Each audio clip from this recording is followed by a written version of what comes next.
Bien, bueno, comenzamos, ya irán llegando los demás, el frío tiene estas cuestiones que me hace catarro a mí No solo a vos, y retrasa a la gente, pero empezamos igual y después vemos. Había quedado una pregunta o varias preguntas u observaciones, algunas las iré respondiendo o no, o intentando responder a lo largo de esta conversación y la próxima. Hay una que quiero aclarar porque justamente aparece la palabra mandato. Y entonces alguien preguntaba si la idea de mandato no genera una cuestión media autoritaria, ¿no? Hay alguien que manda y hay que hacer. Dentro de la tradición teológica se ha usado dos palabras en este sentido y ahora voy a aclarar. Una son los órdenes. Se habla de los órdenes de la creación, ¿no? Como que Dios dejara ya algunas cosas, un orden para asegurar esa posibilidad de que el caos no vuelva a disrumpir en la vida de la creación. Y entonces entre esos órdenes, distintos teólogos han planteado distintas cosas. El Estado, la familia, el trabajo, como cosas que deben estar, aunque no le guste a algunos que se nombre el Estado y a otros no le guste la familia, pero que deben estar para que la creación quede ordenada. Algunos teólogos, especialmente en el siglo XX, significativamente Bonhoeffer, dijo la idea de órdenes, y además de órdenes fijos, justamente genera esta idea de que hay cosas intocables.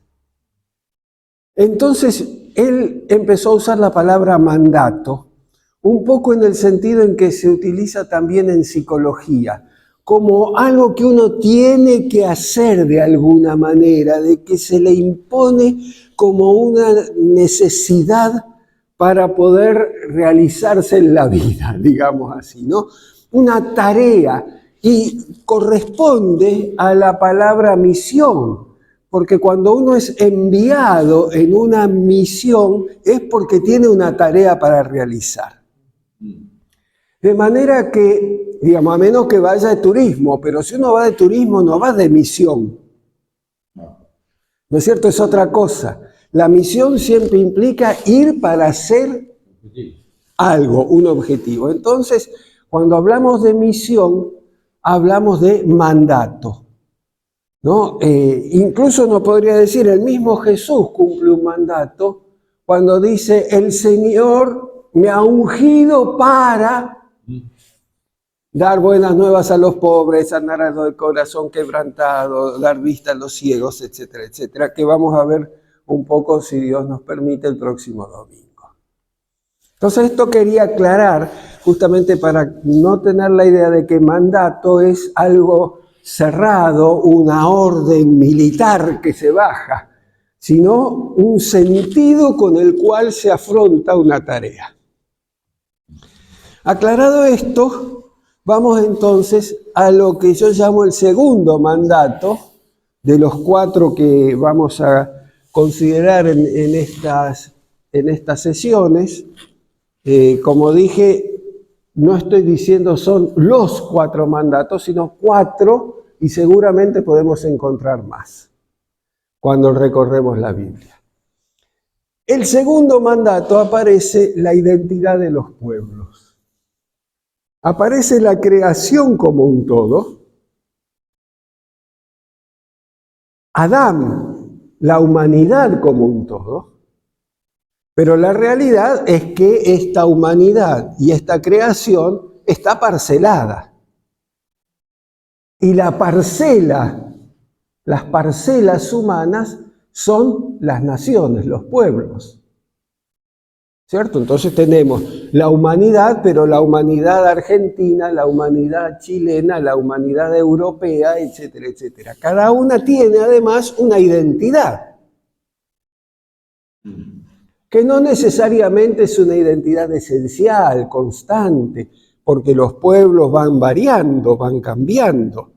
De hecho, nosotros, el pueblo argentino y los pueblos latinoamericanos en general, no somos un pueblo que se constituyó esencialmente. Somos un agregado de muchos pueblos, algunos de los cuales subsisten y otros ni siquiera subsisten o no subsisten como tales. O subsisten oprimidos, ¿no es cierto? De manera que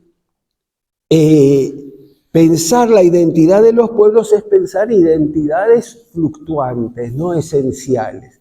No estoy hablando acá de nacionalismos que no pueden ser removidos, sino de cómo se van construyendo esas identidades. Adelante, buen día. ¿Qué tal? ¿Cómo se van construyendo esas identidades? ¿Cómo esas parcelas distintas generan formas de ser humano distintas? ¿Cierto? Cuando digo distintas no digo algunas mejores que otras, ¿no? Para ser claro, ni formas superiores e inferiores. Estoy diciendo que tienen manera de ser, de comer, de hablar, de vestirse, de pensar, de sentir en formas variadas. Entonces, por eso me pareció importante entre los mandatos considerar este de la identidad de los pueblos. Pasamos la primer diapositiva. Los pueblos se configuran de esa humanidad una que había en Adán, ¿no es cierto? ¿Cómo llegamos a la multitud de pueblos?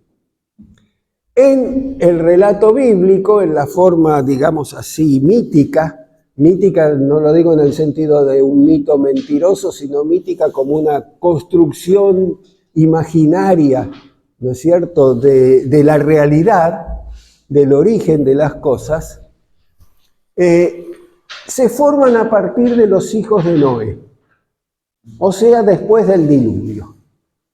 Después del diluvio, no voy a entrar en toda la historia bíblica porque entonces necesitamos 6 años de curso de teología, pero después del diluvio, los hijos de Noé, los 3 hijos varones de Noé, generan las secuelas de los pueblos.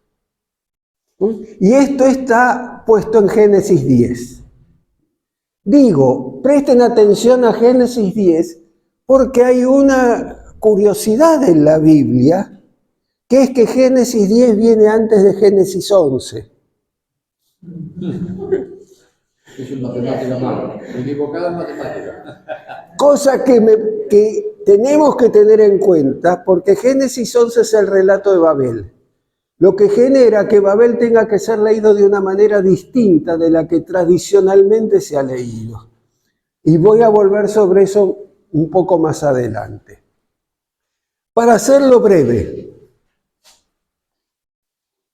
son 3 hijos, Jafet, Cam y Sem, ¿no es cierto? Cada uno de ellos genera un grupo de pueblos. Jafet, los pueblos marítimos al norte del Mediterráneo, no voy a leer todo, puse las citas si quieren tomar nota y después leerlo, pero se menciona, por ejemplo, a los Kitim. Los Kitim son los romanos, ¿no? No existía Roma. No existía Roma, pero existía gente al norte del Mediterráneo. Está mirando desde un lugar muy particular, desde el territorio de Israel. Entonces ubica esos pueblos que habitan en las islas, ¿no es cierto? Los pueblos marítimos, Y después sí tiene un lugar especial, y si alguien quiere leerlo, eso sí, sería interesante que alguien lo lea, en Génesis 10, del 8 al 12, que aparece entre los hijos de Cus. Cus son los pueblos africanos, Cus son los pueblos africanos, así como están los del norte del Mediterráneo, están los de África. Aunque después vamos a ver que con Nimrod, eso de África se extiende. Ahí está Mizraim, que es Egipto. Cus mismos son los pueblos negros, para decirlo mal, ¿no es cierto? De ahí, por ejemplo, que hay un pasaje en el cual Aarón y Miriam lo critican a Moisés porque ha tomado mujer cusita, es decir, se casó con una negra. Y le decía a Moisés, negrita mía, se dame un mate, pero bueno. Pero si podemos ver Nimrod, que es uno de los hijos de Cus. ¿Leo? Sí. Y Cus engendró a Nimrod, quien llegó a ser el primer poderoso en la tierra. Ahí está. Presten atención a esto. Sí. Adelante. Este fue vigoroso cazador delante de Jehová, por lo cual se dice, así como Nimrod, vigoroso cazador delante de Jehová. Sí. Y fue el comienzo de su reino Babel, Erech, Accad y Calné, en la tierra de Sinar. De esta tierra salió para Asiria y edificó Nínive, Rehoboth, Calá. ¿Digo? Sí, uno más. Y Resén entre Nínive y Calá, la cual es ciudad grande. Efectivamente. ¿Qué es lo que está diciendo? Este Nimrod, primero, es poderoso cazador. Poderoso, cazador, aparecen como dos palabras distintas. No es que es un poderoso cazador, es el primer poderoso y además es cazador. ¿Qué significa cazador? Experto en el manejo de las armas. De aquella época. Es el que separa Lefene y Yahvé en hebreo, que significa en la cara de Dios. Como los basquetbolistas que le hacen el coso y le dice on your face. Te lo hice en la cara. Algunos dicen es el primer poderoso delante de Dios y lo toman como un sentido positivo. Pero después vamos a ver que no es tan positivo. ¿Por qué? Porque dice que su primera edificación, ¿cuál fue? Babel. ¿Y qué hace? ¿Y por qué se edifica Babel? Para llegar hasta el cielo y ponerse frente a Dios. Y cuando leemos que edificó Asiria, Nínive, Resén y demás, son las grandes ciudades imperiales. Es decir, Nimrod, poderoso, experto en las armas, que se enfrenta a Dios, es el constructor de los imperios que después van a oprimir a Israel. Y además es primo de Mizraim, que es Egipto, que es el otro gran enemigo y opresor de Israel. Digo para que veamos que cuando lo miramos en detalle, tiene, para quien lo lee desde el lugar en que lo leía, un israelita que conocía esta historia, es otra cosa. Los descendientes de Cam son la herencia maldita. ¿Por qué? Porque según el relato, Cam es el que deshonra al padre. No se emborracha, queda tendido y Cam dice conoció su desnudez. sobre esa expresión hay 50.000, no 50.000 no, pero 5 por lo menos interpretaciones distintas. ¿Qué significa ese conoció su desnudez? Yo, como acá hay damas presentes, no voy a entrar en los detalles posibles, pero por eso recibe una maldición. Y esa maldición incluye que va a ser servidor de sus hermanos. ¿Y quién es el principal descendiente de Cam? Canaán. Con lo cual está preparando el esquema para decir por qué los israelitas quieren someter a los habitantes de Canaán hasta el día de hoy. Los semitas, en cambio, tienen la herencia privilegiada. A partir de ahí se distribuyen en los distintos territorios por sus familias, sus lenguas, territorios y naciones. Esto es importante. Por eso yo dije que la Biblia tiene la particularidad de que el capítulo 10 está antes del capítulo 11. Porque ya estamos hablando de lenguas, territorios y naciones antes de Babel,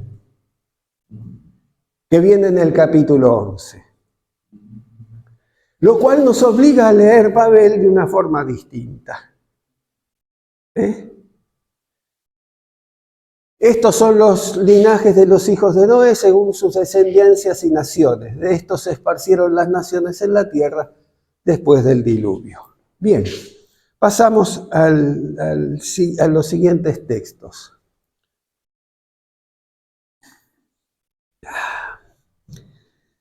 Yo me entusiasmo y después tengo que bajar un grado cada tanto porque si no... los pueblos y el pueblo. Y aquí veo las distintas palabras en hebreo y en griego por las cuales enunciamos. Goim es el plural, goy el singular, significa nación, pueblo como nación. Que después los israelitas van a llamar Goy o Goim a las naciones fuera de Israel, a lo que después se va a llamar en el Nuevo Testamento gentiles. Am es pueblo, pueblo en el sentido de población, pero también pueblo en el sentido que nosotros lo usamos como el pueblo argentino, el pueblo chileno, ¿no? Un conjunto de personas organizado y demás. Y la palabra mishpat, que significa tribu, clan, que muchas veces nuestra Biblia traduce como familias, ¿no? Las familias, ¿no? Pensando en el clan como un patriarca, etcétera, etcétera. En griego es distinto, y por eso yo me detengo en las palabras, no por hacer, ¿cómo es que se llama? Despliegue de minuciosidades lingüísticas, sino porque tiene sentido, porque cada lenguaje representa una manera de entender el mundo. Cuando uno le pone un nombre y define una palabra, está diciendo cómo ve ese mundo, ¿no? Entonces, en griego, en el Nuevo Testamento vamos a tener etnos, el plural etné. Ahí si había puesto uno en plural, tendría que haber puesto el otro en plural también, pero bueno. Etnos es el singular, etné el plural, que significa naciones. Tiene un sentido bastante similar al de Goy. Am, demos, que nosotros lo usamos mucho en castellano, en palabras como democracia, demagogia, etcétera, etcétera, ¿no? Demos es el sentido del pueblo. Pero demos en griego toma otro sentido, que es el pueblo en tanto entidad política. Demoskratos. Claro, entonces, no es todo el pueblo, sino aquella sección del pueblo que tiene derechos políticos. En el mundo antiguo, el varón libre, propietario y mayor. El am en ese sentido es más amplio, es todo el pueblo. Pero aparece otra palabra, laos. Laos es el pueblo, sí, inclusivo, donde en el Laos están hasta los esclavos, las mujeres, los niños, los que no tienen derechos políticos, también son parte del Laos. De ahí, según algunos lingüistas, es una etimología dudosa, vendría la palabra laico, el pueblo común frente al clero, los elegidos, permítanme. ¿No? Entonces, es muy interesante que en el Nuevo Testamento, lo vamos a ver después, cuando aparece la figura de Jesús, siempre se habla de que Jesús está entre el laos y la palabra demos prácticamente no aparece en el Nuevo Testamento. La idea del pueblo es siempre el pueblo común. El laos Tuseu, el pueblo de Dios, no el demos de Dios. ¿No? Para hacerlo breve, porque esto nos podría llevar siglos, en lugar de Abraham, es decir, Abraham significa gran padre, Ab es padre, Abba padre, ¿no? La palabra de Jesús, Ram grande, gran padre, pero se transforma en Abraham, gran padre de los pueblos. Se le agrega Am, ven que lo tenemos allí en el medio, se le agrega para decir que es padre de pueblos. Entonces, a partir de Abraham surge la saga de la formación de Israel como pueblo. Isaac, el heredero, y no el hijo, porque Abraham tiene muchos otros hijos, vamos a ver después, pero hay uno que es designado el heredero, Jacob, que tiene un hermano gemelo, Esaú. Jacob, siendo el menor, lo suplanta. De hecho, la palabra Jacob significa el que suplanta. Que logra suplantar a su hermano mediante la astucia. ¿Se acuerdan ustedes lo del guiso de lenteja? Esas cosas que nos contaron en la escuela dominical. Que no se sabe si es lenteja, dice guiso rojo. Suponemos que es lenteja, pero podría haber sido remolacha. ¿No? Aunque yo vendería mi primogenitura más por un guiso de lenteja que por una ensalada de remolacha, pero bueno, siempre hay posibilidades. Y sus bendiciones, recibe 3 bendiciones. Esto es importante porque esto va a dar la idea de Israel como el pueblo bendito, ¿no? La bendición de Isaac, que se la da creyendo que es Esaú, ¿no? Una bendición en Betel cuando huye justamente, y otra bendición en Peniel cuando lucha con el ángel, y de ahí viene el nombre de Israel, el que luchó con Dios, el varón que se enfrentó que luchó con Dios. Y que tiene 4 mujeres por lo menos, ¿no? 2 oficiales, que son hermanas entre sí, y otras 2 concubinas, que le dan los 12 hijos que van a generar las 12 tribus. Mishpat, por eso importante la palabra Mishpat, tribu o clan, ¿no? En el pueblo, el Am se compone entonces de distintas familias, Por eso yo les decía, presten atención a esa definición, por sus familias, por sus lenguas, por sus territorios, por sus naciones. ¿Pasamos? Pero como dije, Abraham no tiene solamente estos hijos, más allá de todos los otros que se han mencionado como descendientes de Noé, sino que tiene Ismael, el hijo que tuvo con Agar, que también se le promete ser padre de pueblos. En la bendición que recibe Ismael, dice, en cuanto a Ismael, también te he oído, lo bendeciré, le haré fructificar y multiplicar mucho en gran manera, engendrará 12 príncipes y haré de él una gran nación.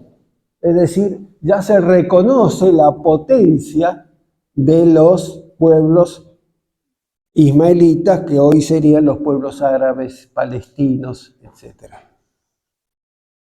Aunque ahí hay una confusión de superposiciones y demás, no todos los relatos coinciden exactamente.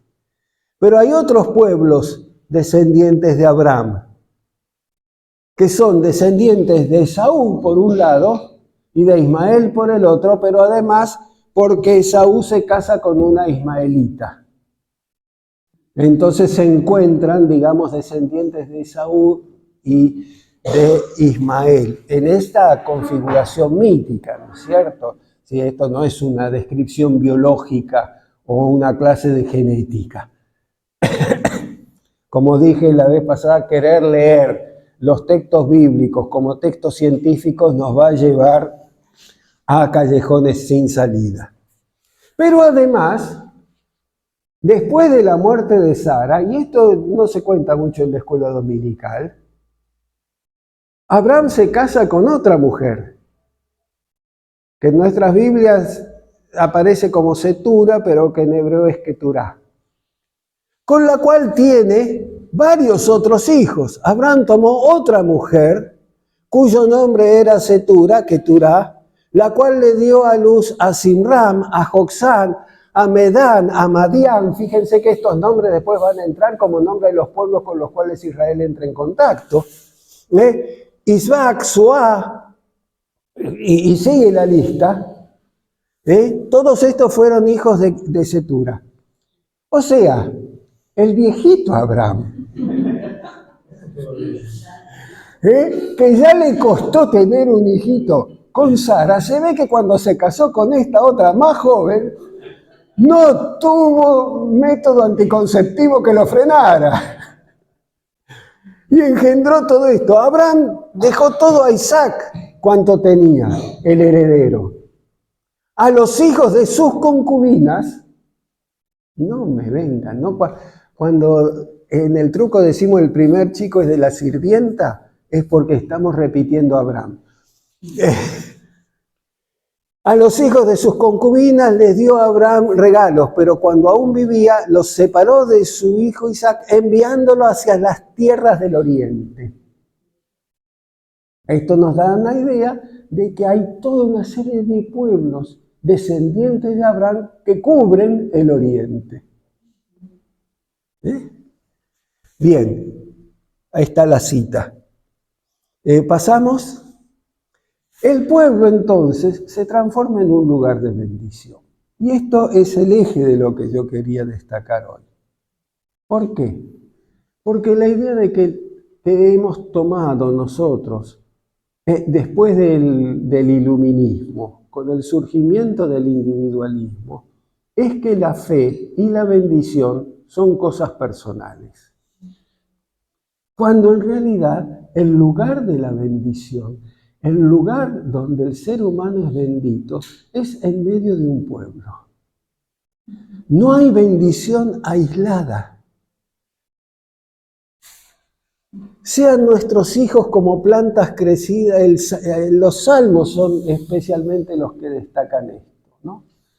Sean nuestros hijos como plantas crecidas en su juventud, nuestras hijas como esquinas labradas con las de un palacio, nuestros graneros llenos, provistos de toda suerte de grano, nuestros ganados que se multipliquen a millares y decenas de millares en nuestros campos, nuestros bueyes estén fuertes para el trabajo. Esto es la descripción de la bendición. Como ven, tiene que ver con la posibilidad de una vida material plena, pero además con un ministerio de seguridad eficiente. ¿Por qué? Porque dice, no tengamos asalto, ni que hacer salida, ni grito de alarma en nuestras plazas. Entonces, ¿quién es bienaventurado? Bienaventurado el pueblo que tiene todo esto. El lugar de la bendición es el pueblo. Bienaventurado el pueblo cuyo Dios es el Señor. O en otro salmo, porque el Señor tiene contentamiento en su pueblo. Hermoseará ¿a quiénes? A los humildes con su salvación. O sea, dentro del pueblo, especialmente a los humildes. Podría multiplicar las citas en este sentido. ¿Alguna pregunta? Sí.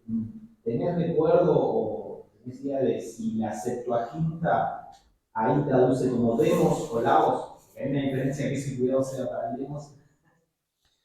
No es que tengo recuerdo, es que miré expresamente. Y dice laos.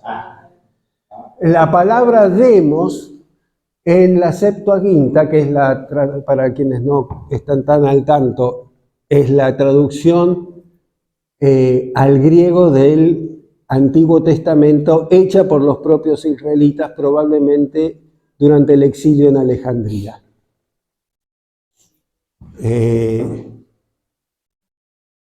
La palabra demos aparece solamente en las leyes, cuando se habla justamente especialmente en Levítico, cuando se habla del cumplimiento de las leyes, porque ahí sí tiene que ver con el pueblo político. Pero si no, pueblo de Dios o pueblo de Yahvé es siempre laos, ¿no? Pero esta bendición no es solo para Israel. Una bendición así es para todas las naciones. Se afirman con verdad que el Señor vive con juicio y justicia, entonces las naciones, Goim, plural, serán benditas en Él y en Él se gloriarán. O sea, esa bendición de la cual se habla en el Salmo, Jeremías dice, para todos los que honren a Dios, es la misma bendición. Yo, Jehová, te he llamado en justicia y te sostendré por la mano, te guardaré y te pondré por pacto al pueblo, por luz de las naciones. Para que abras los ojos de los ciegos, para que saque de la cárcel a los presos y de casas de prisión a los que moran en tinieblas. Esto va a ser parte de lo que asume Jesús entonces, que es luz para todas las naciones. Y la Escritura, va a decir Pablo entonces en Gálatas, ya en el Nuevo Testamento, y la Escritura, previendo que Dios había de justificar por la fe a los gentiles, dio de antemano la buena nueva a Abraham diciendo, en ti serán benditas todas las naciones. Y en Efesios, Pablo, o el discípulo de Pablo que escribiera Efesios, dice, Él es nuestra paz porque de ambos pueblos hizo uno, derribando la pared intermedia de separación. O sea, da la idea de que efectivamente esta bendición, que pareciera ser exclusivamente para Israel, es en realidad bendición para todas las naciones. Pasamos. Pero, no, ustedes dirán, qué lindo si así fuera, pero no es así.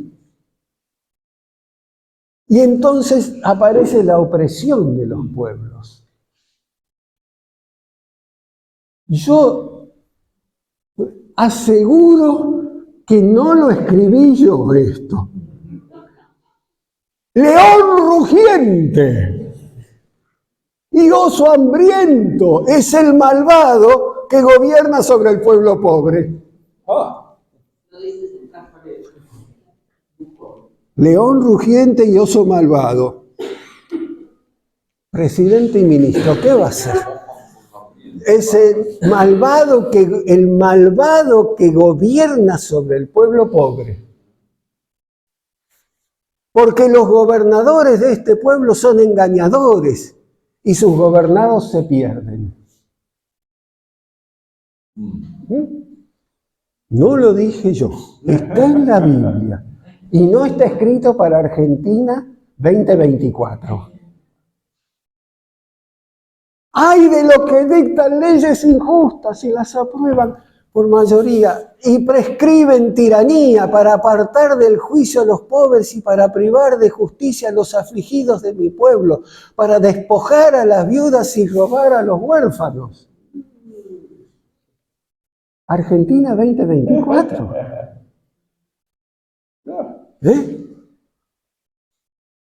Y esto pareciera dicho hoy, después de ver el noticiero. Echaron suerte sobre mi pueblo, cambiaron los niños por una ramera y vendieron las niñas por vino para beber.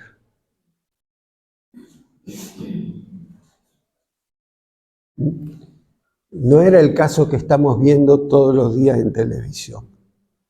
Esto es lo que hace la infelicidad del pueblo. El pueblo bendito sufre estas opresiones. ¿De quiénes? De los que tienen el poder de dictar leyes injustas, de restringir acceso a los beneficios, de vender a los niños. Aquí aparece descrita entonces cuáles son las formas que le quitan identidad y bendición a los pueblos. Yo le decía ayer a Graciela, te voy a sorprender con algunas citas, porque parecen escritas por algún dirigente opositor hoy. No, fueron inspiradas por nuestro Dios a los profetas.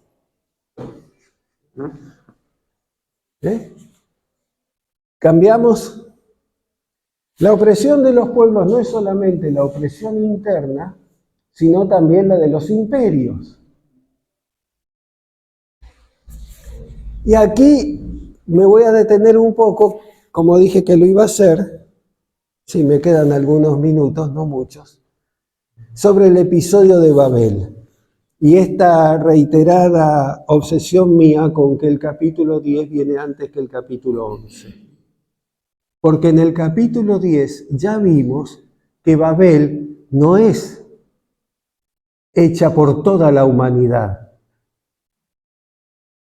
sino por el primer poderoso, el experto en las armas, el que armó los reinos en la tierra de Sinar. Esa idea de que Babel es la humanidad tratando, es para meternos a todos dentro del mismo saco, como que dicen que durante el proceso todos fuimos responsables. No.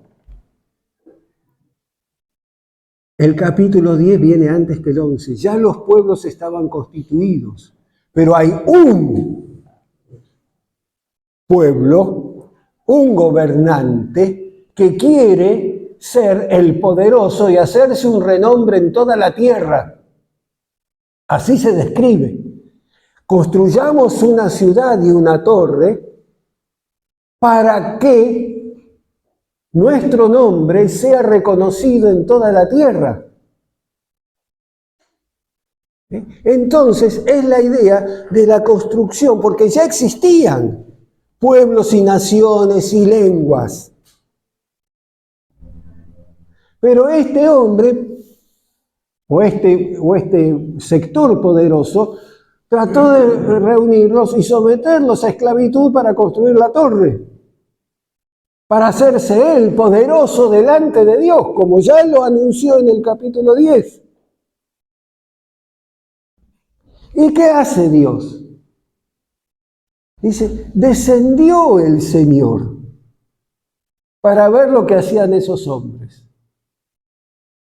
Y esta expresión descendió me parece muy importante, porque cada vez que en la Escritura se usa la expresión descendió el Señor es para salvar, fundamentalmente en Cristo.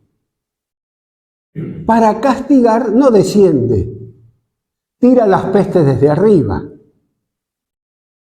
Cuando dice descendió, se pone a la par, es para salvar, no para castigar. Por eso, Babel y la pluralidad de lenguas no debe verse como un castigo, sino como un acto de salvación. Evitó que Babel se transformara en el único imperio que anulaba la existencia de otras naciones, de otros nombres, de otras lenguas.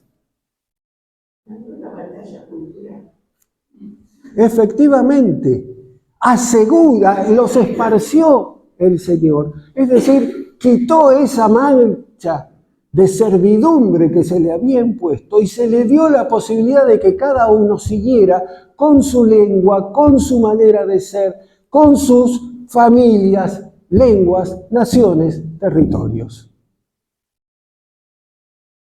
Babel no es el castigo de Dios, la multitud de lenguas, las posibilidades de que cada pueblo tenga su cultura y su territorio, no es un castigo. Es un acto liberador de Dios para permitir la diversidad, para permitir la identidad de los pueblos. Yo escribí un artículo sobre eso para la revista de educación de la provincia de Buenos Aires, ¿no? Efectivamente. Justamente cuando se discutía el tema de la enseñanza bilingüe o multilingüe en las escuelas donde asisten niños de los pueblos originarios. Entonces digo, miren, en la historia, el reconocimiento de las diversas lenguas tiene un mito fundante.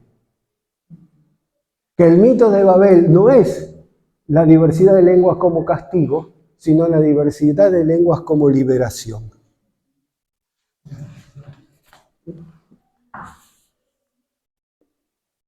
Seguimos entonces con los imperios contra los pueblos. Para el que tenga interés, en mi sitio web tengo un artículo bastante extenso, que fue una conferencia que di en Estados Unidos, ni más ni menos, sobre el imperio contra los pueblos. Entonces Jesús llamándolos dijo, sabéis que los gobernantes de las naciones se enseñorean de ellas y los que son grandes ejercen sobre ellas potestad. ¿Quiénes son? Los gobernantes de las naciones ejercen sobre ellas su poder.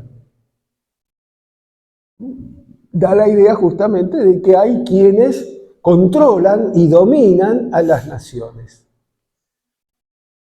Y aparece finalmente, que no puedo leer todo porque son varios capítulos, en Apocalipsis, pero especialmente en un versículo en 13:7, la bestia apocalíptica se le permitió hacer guerra contra los santos y vencerlos. También se le dio autoridad sobre toda tribu, pueblo, lengua y nación. Usa la misma expresión que el Génesis, para decir, mientras Dios las preservó, la bestia, que es la prostituta sentada sobre 7 colinas, que en la época en la cual se escribió el Apocalipsis podemos saber fácilmente cuál es la ciudad asentada sobre 7 colinas. La bestia que se le dio potestad de hacerle guerra a los santos, perseguir a la iglesia y dio autoridad sobre toda tribu, pueblo, lengua y nación. Es decir, se convirtió en un imperio. Lo que no logró Babel, lo está haciendo Roma. Y por eso el Apocalipsis lo ve como la bestia que debe ser condenada y abatida. Vamos adelante. Aparece entonces la relación de Jesús con el pueblo, pero como dije, es siempre laos, es siempre el pueblo común. Son los niños, dejad que los niños vengan a mí, son las mujeres, son los esclavos, mientras que el demos son los fariseos, son los escribas, ¿no? Y uno puede ver entonces cómo hay una relación muy distinta entre Jesús con el laos y Jesús con el demos. Hay una relación muy distinta de Jesús con el pueblo común, de la relación que tiene con el pueblo político, con los que tienen ese poder de gobernar. Pero muchos los vieron ir y lo reconocieron. Entonces muchos fueron allá a pie. Esto es un texto muy significativo. Desde las ciudades y llegaron antes que ellos son los discípulos en este caso, ¿no? Jesús se separa a los discípulos, va a orar, los discípulos quedan a un costado, la multitud se da cuenta que Jesús está volviendo y antes que se vuelva a encontrar con los discípulos, lo rodean. Y se juntaron a él. Salió Jesús y vio una gran multitud y tuvo compasión de ese pueblo, porque eran como ovejas que no tenían pastor, y comenzó a enseñarle muchas cosas. ¿Quién era el pastor, el que debía ser el pastor de las ovejas? El gobernante. La idea de que un pueblo tiene que tener un gobernante. Ese gobernante era el pastor, en la tradición bíblica. ¿Quién era el pastor? Herodes. ¿Y qué estaba haciendo Herodes en ese preciso momento?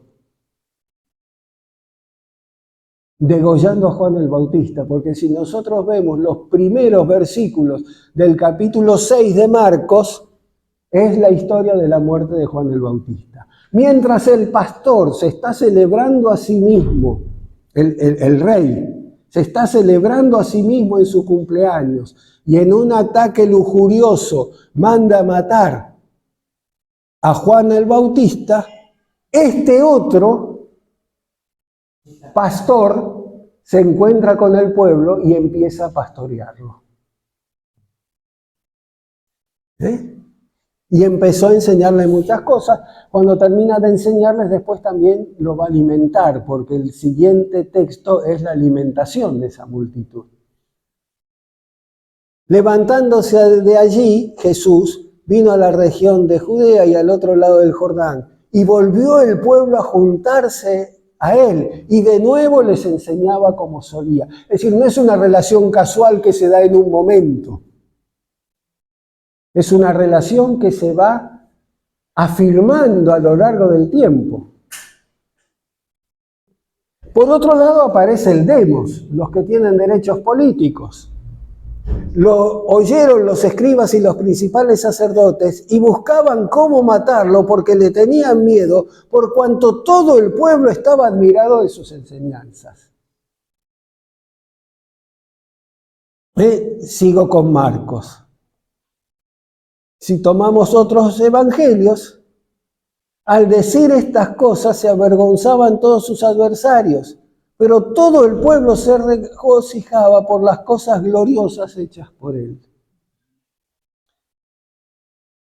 O en Mateo, pero al buscar cómo echarle mano, fíjense que está vinculadas con el tema de que buscaban matarlo, pero al buscar cómo echarle mano temían al pueblo porque éste lo tenía por profeta. Hay una relación de Jesús con su pueblo, que la vemos en el domingo, en lo que llamamos nosotros el Domingo de Ramos, cuando lo aclaman Mesías, Hijo de David, Salvador, Príncipe de Paz y demás. Aquí hay que aclarar algo, un minuto, ya alguna otra vez lo hice, un minuto, el tema de cuando piden que sea crucificado. Porque dice, ¿cómo el pueblo que lo aclama, lo admira, lo tiene por profeta, dice crucifícalo? El pueblo que pide crucificarlo es el demos. ¿Por qué? ¿Dónde ocurre ese hecho? En el patio del palacio del pretor, en un lugar donde entran 300 personas, en una Jerusalén que todavía tiene las puertas cerradas, o sea que solamente estaban allí los habitantes de la ciudad interna de Jerusalén, o sea, estos enemigos que procuraban matarlo. Digo porque muchas veces en las predicaciones yo mismo, antes de ponerme a estudiar estas cosas con más detalle, decía, ¿cómo el pueblo que lo aclama una semana después pide crucifícalo? No, es que no es el mismo pueblo. De hecho, Lucas va a decir que el pueblo miraba a distancia y las mujeres lloraban por él y se golpeaban el pecho. Es decir, el pueblo humilde, el Laos, sigue sufriendo por la muerte de Jesús. Por eso van a estar tan dispuestos a creer en su resurrección. ¿Pasamos? Entonces aparece la idea de la redención de los pueblos.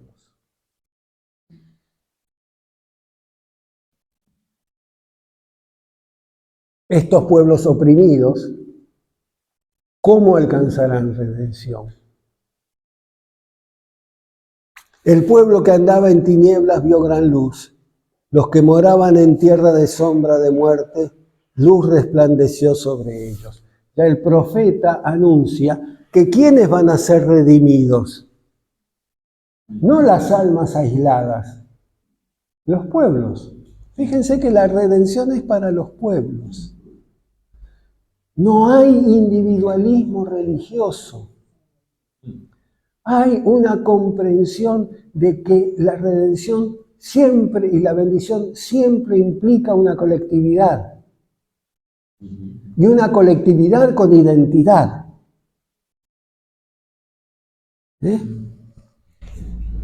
Vosotros que en otros tiempos no eran pueblo, anuncia 1 Pedro, ahora son pueblo de Dios. En otro tiempo no habían alcanzado misericordia, ahora han alcanzado misericordia. La idea de que para alcanzar misericordia hay que ser pueblo. No hay misericordia fuera del pueblo. Por eso los que no eran pueblo ahora son pueblo. Y los que no habían alcanzado misericordia ahora alcanzan misericordia. Porque la compasión, misericordia es eso, la compasión. Compasión es la pasión junto al otro. Es sentir con.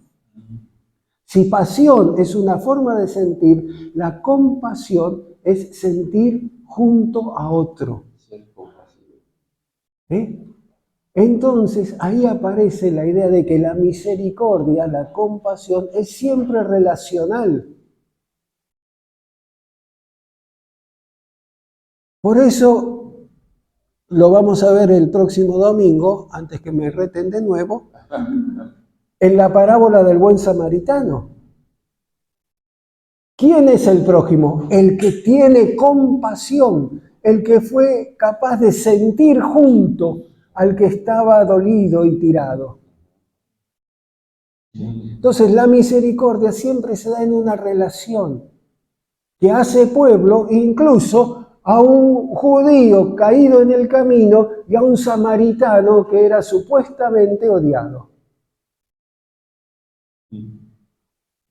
Entonces, el que no era pueblo, ahora es pueblo y se ejerce la voluntad de la misericordia. Y en el Apocalipsis dice, y cantan un cántico nuevo los ancianos, esto es, digno eres de tomar el libro y de abrir sus sellos, esto se lo dicen al Cordero, obviamente a Jesús, porque tú fuiste inmolado, la cruz, y con tu sangre nos has redimido para Dios de todo linaje, lengua, pueblo y nación. La misma expresión que habíamos escuchado en Génesis.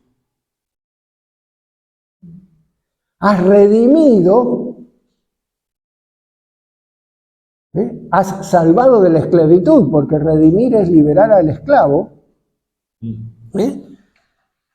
de todo linaje, pueblo y nación. Nos has hecho para nuestro Dios un reino, o sea, un pueblo, y sacerdotes, y reinaremos sobre la tierra.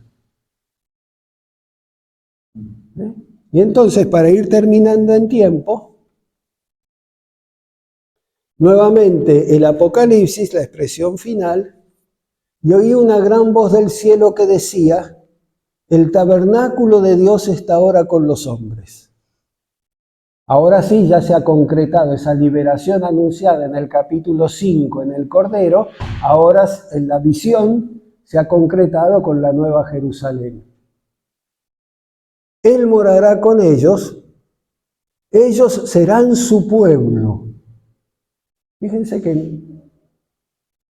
que lo que constituye es un pueblo. La salvación es un pueblo.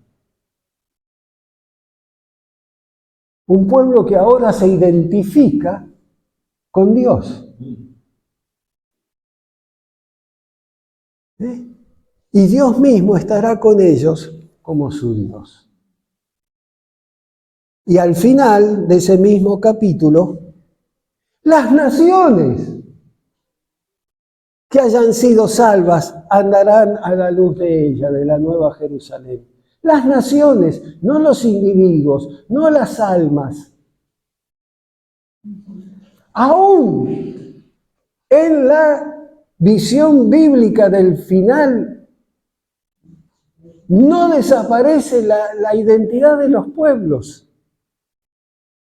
Las naciones que hayan sido salvas andarán a la luz de ella, y los reyes de la tierra traerán su gloria y su honor a ella. Sigue existiendo de alguna forma una organización que nosotros llamaríamos en términos actuales política, pero donde los reyes no gobiernan sobre el pueblo, sino que entregan a Dios su gloria, su poder. Sus puertas nunca se cerrarán de día, pues allá no habrá noche, y llevarán a ella la gloria y el honor de las naciones. De la diversidad de pueblos, de las identidades. No hay una sola forma de conocer ni de adorar a Dios. Aún en el Apocalipsis, las naciones que llegan a la salvación lo hacen como pueblos, incluso con sus reyes, que para ese momento era prácticamente la única forma de gobierno, ¿cierto? Entonces, ¿cuál es el mandato? Constituir pueblos y construir identidad de esos pueblos como el lugar de la bendición, como en el espacio de la salvación, enfrentando la opresión que dicta leyes injustas, que establece decretos que violan los derechos de las viudas y de los huérfanos, que venden a los niños, que oprimen a la tierra. Ahí aparece entonces los modos de construcción de la identidad. ¿Dirán que es un mensaje político? Sí, porque cuando hablamos de pueblo, obviamente que hablamos de política, porque los pueblos se constituyen como entidades políticas. Pero las políticas subsisten aún hasta el Apocalipsis. Porque llegan los pueblos organizados.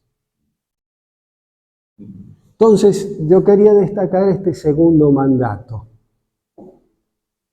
Construir pueblos, hacer del pueblo un lugar de bendición. No es que a alguien se le ocurrió meterse en política, es uno de los mandatos. Por eso, frente a la teología tradicional que habla del Estado como un orden, yo prefiero hablar de los pueblos como un mandato. Porque hay distintas formas de Estado, incluso hay pueblos que no tienen Estado como nosotros lo conocemos, ¿no es cierto? Pero el mandato es resguardar, construir, bendecir la identidad de los pueblos. Y ahora sí, ya es la hora pasada de 3 minutos. ¡Epa!